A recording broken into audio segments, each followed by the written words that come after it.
Alam nyo ba guys, minsan parang tinatamad na ako gumawa ng content. Parang napapagod na ako guys.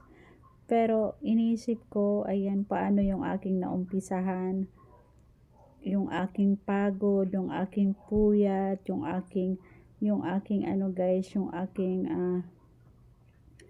ang pagod sa araw-araw sa pag-iisip ng mga content. Ayan guys. Kaya naman, ayan, kahit parang tinatamad na ako guys, parang ano na ako, napagod na ako.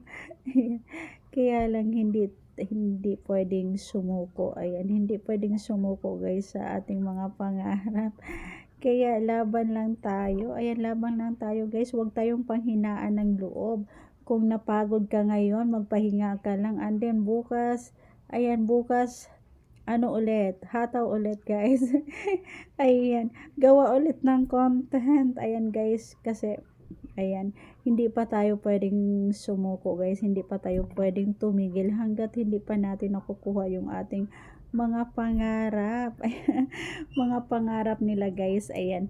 Ayan, kung makikita ko kasi guys yung ating mga successful na mga vlogger ngayon, ayan, may inspired ka sa kanila guys kasi nakabili na sila ng bahay, nakapagpatayo sila ng bahay, nakabili sila ng kotse, nakatulong sila sa iba. Ayan, kaya naman guys, yun po yung aking inisip. Ayan, kaya kahit pagod ka, ayan, wag kang tumigil guys, tuloy-tuloy lang, laban lang. Ayan, laban lang guys, may pag-asa pa tayo guys habang tayo ay nabubuhay. Kaya naman, keep on fighting, tsaka sipag at tiyaga lang at pray kay Lord. Ayan na, maaabot natin yung ating mga pangarap soon. Ayan, kaya naman ikaw dyan na nanonood, na mga baguhan na content creator, ayan, huwag kayong mawalan ng pag-asa guys.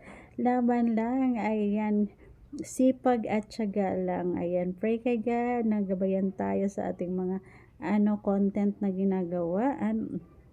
Soon makukuha din natin yan guys.